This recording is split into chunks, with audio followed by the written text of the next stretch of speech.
वहीं रुकिए।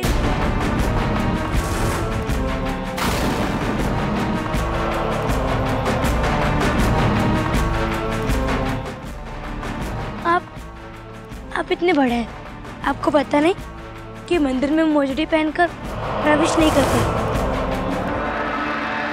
है लड़की, तेरी इतनी हिम्मत, तू जानती भी है कि क्या बोल रही है? मेवाड़ के राजा के सामने तेरी मुंह खोलने की हिमाकत भी कैसी हुई?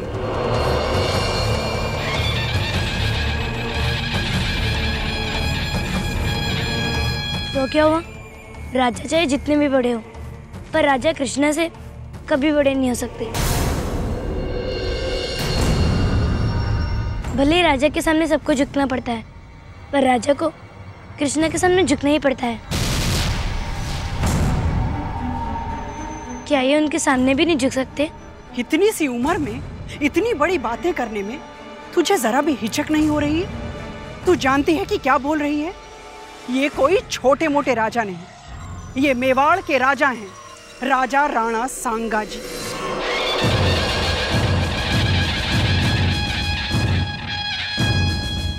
मैं इनका और आपका सम्मान करती हूँ, पर आपको मेड़ता में मेरे कन्हैया का सम्मान करना पड़ेगा।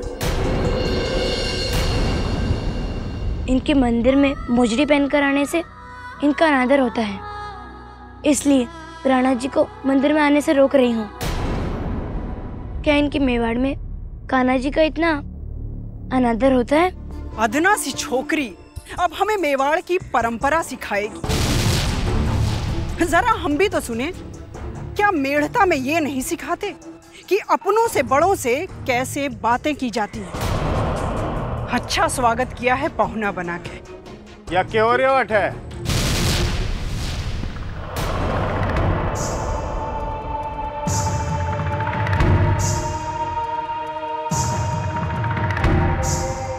दादा साहब, मैं आपको समझाती हूँ। बेटा, मैं आपसे बाद में बात कर शाह। कणी खम्मा राणा जी,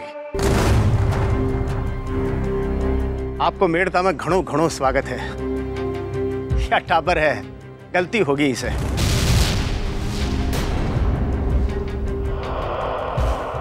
मीरा, मीरा, आपको इतनी भी समझ नहीं कि पावनों के साथ कैसे बात की जाती है? इसने कोई अपराध नहीं किया।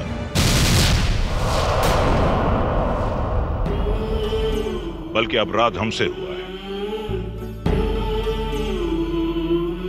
अगर ये हमें नहीं रोकती तो हम मोजड़ी पहनकर ही अंदर प्रवेश कर जाते। ये बच्ची कौन है? राणा जी, या हमारी पोती है मीरा।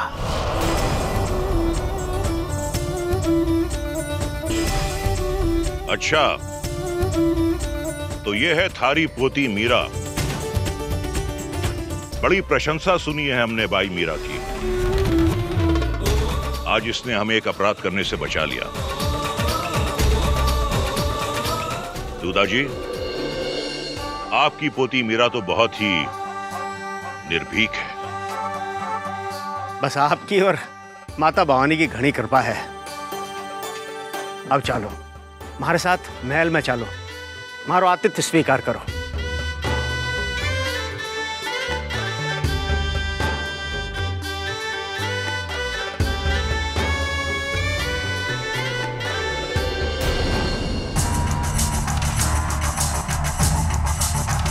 आप अपनी जुबान को लगाम नहीं दे सकती? कुछ भी ऊंच नीच बोलती रहती हैं, कोई होश ही नहीं। अगर राणा जी को गुस्सा आ जाता ना, तो आपको पता लग जाता कि कौन है राणा जी। पर वो मोजड़ी पहनकर आ रहे थे, इससे भगवान का अपमान हो जाता। हो जाता तो हो जाता, तूफान नहीं आता। अगर राणा जी को गुस्सा आ जाता ना, तो तुम्हारी सारी भक्ति धरी की धरी रह जाती। एक दिन जरूर इस मेड़ता वंश के विनाश को आमंत्रण दोगी आप। उन्होंने कहा कि मैं सही थी।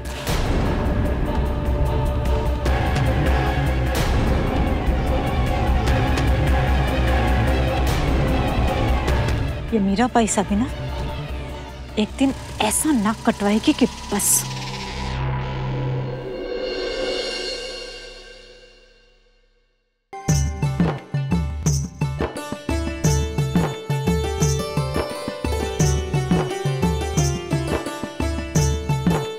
अच्छा, मीरा की बच्ची, अभी बताता हूँ तुझे। नहीं भाई साहब।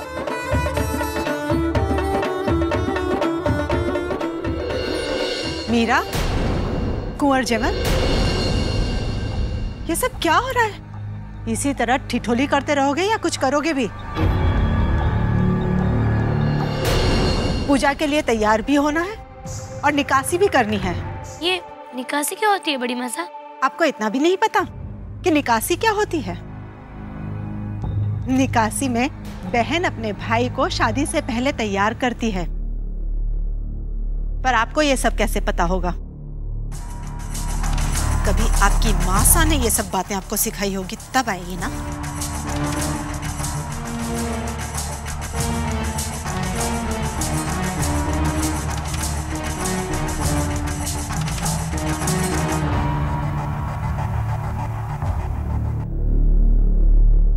मीरा का मैं एक ही भाई हूँ, उसे क्या पता होगा कि निकासी क्या होती है?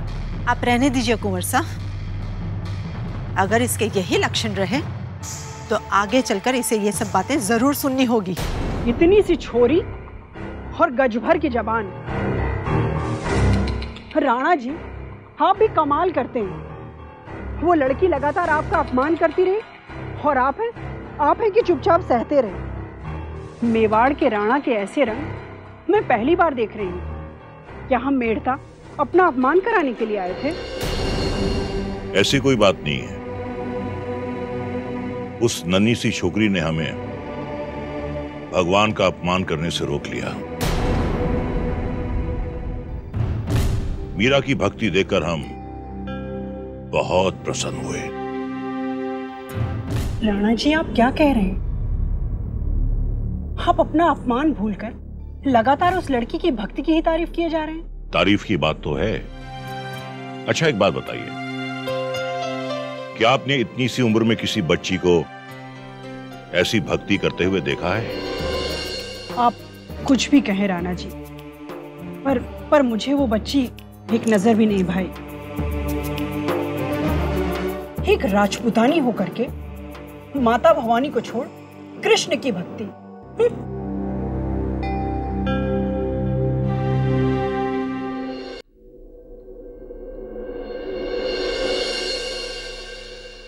बड़ी माँ से कह रही थी कि मैं कुछ भी नहीं बना सकती, अपने भैंसा को तैयार भी नहीं कर सकती, उनके लिए पगड़ी भी नहीं बना सकती। अब मैं इन्हें ये पगड़ी बनाकर दिखाऊंगी। अगर मुझे नहीं आता तो मुझे डांट लेती, पर मासा का नाम क्यों लिया? भैंसा की शादी भी तो पहली बार हो रही है, मुझे क्या पता कि रस्में कैसे होती हैं। मासा, मासा, मासा,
अरे मीरा,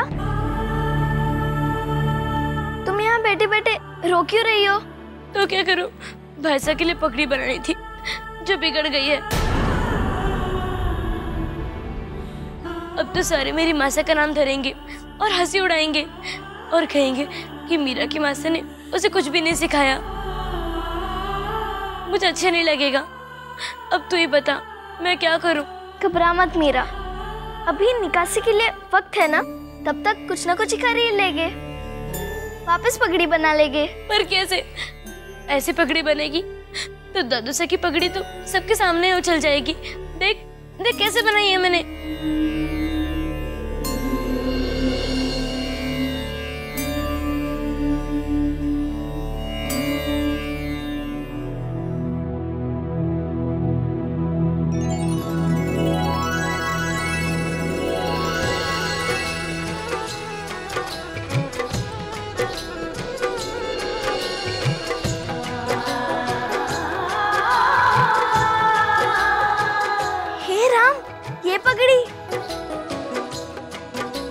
इतनी सुंदर पगड़ी को तुम बेकार कह रही हो?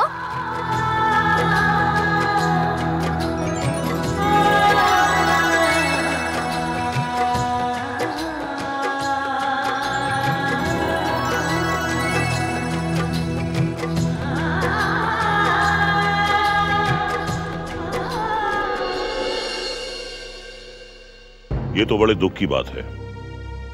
आपको हमारी ओर से किसी भी तरह की सहायता चाहिए तो निसंकोच कह दीजिएगा। धन्यवाद हुकुम।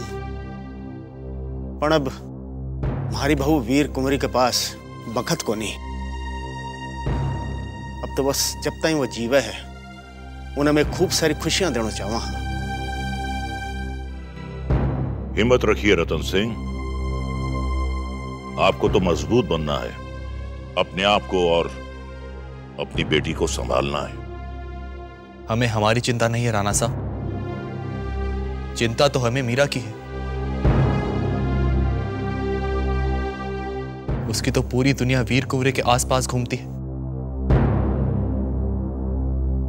दादू साहब, दादू साहब,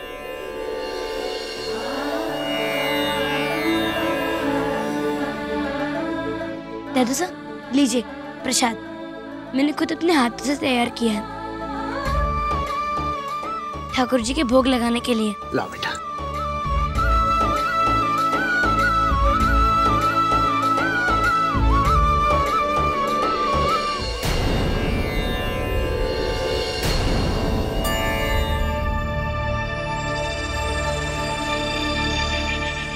ये क्या? दादू साहब देखिए ना, इन्होंने प्रसाद लेने के लिए दाएं हाथ की जगह बाएं हाथ आगे किया है। अब मैं कुछ कहूंगी तो सब समझेंगे कि महाराणा जी का अपमान कर दिया। अब आप ही इन्हें समझाइए कि प्रसाद हमेशा दाहिने हाथ से लिया जाता है। मीरा बेटे, गलती हो गई, माफ कर दीजिए। अब प्रसाद तो दीजिए।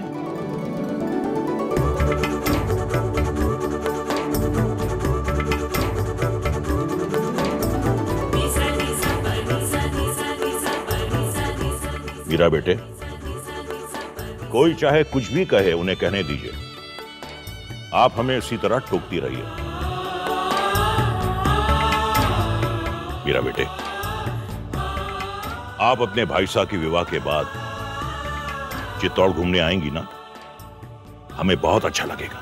आमंत्रण करने के लिए धन्यवाद, पर मैं नहीं आ पाऊंगी। मेरी मासा की तबीयत ठीक नहीं है ना, इसलिए। और मैं नहीं चाहती कि मैं उनसे एक पल के लिए भी दूर जाऊं। आप जब भी आएंगी हमें आपका इंतजार रहेगा। हुकुम, कुंवर जयमल की पगड़ी की रस्म होने वाली है।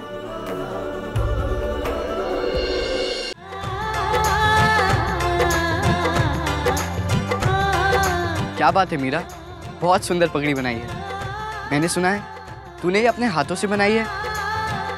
इतनी अच्छी पगड़ी, वो भी सिर्फ एक दिन में। तूने तो कमाल कर दिया। मुझे सब पता है, मासा ने मुझे सब कुछ सिखाया है।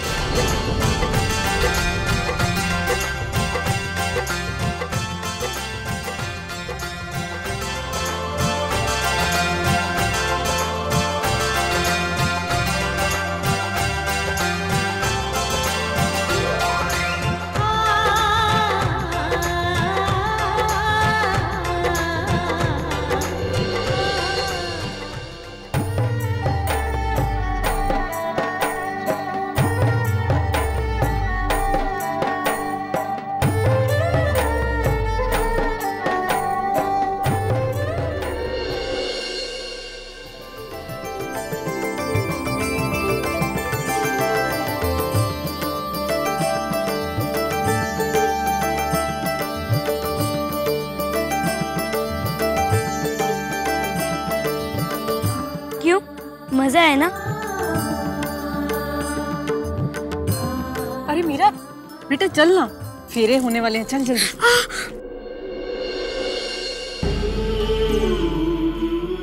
क्या हुआ लड्डू? कुछ नहीं मासा, मैं भाई साहब के लिए पगड़ी बना रही थी ना, इसलिए थोड़ी सी चोट आ गई।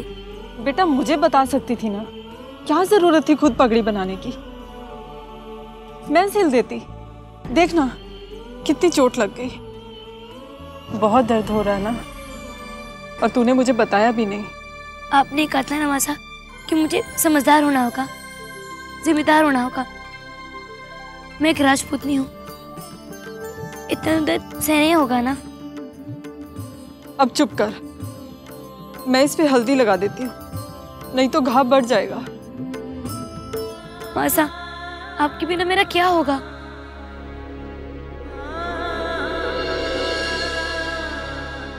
मुझे तो हर बात में आपकी जरूरत होती है। मासा, आपके बिना मुझे लोरी गाकर कौन सुनाएगा? मासा, मैं इस तरह चोट खाते रही तो मुझे मालूम कौन लगाएगा? मत जाइए मुझे छोड़कर मासा, मत जाइए मासा, मैं आपके बिना नहीं जी पाऊंगी। मत जाइए मासा।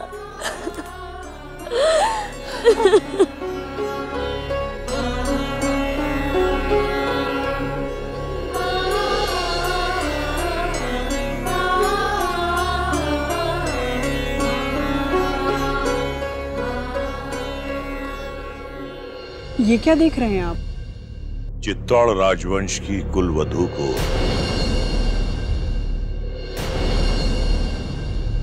मेरे बड़े बेटे की होने वाली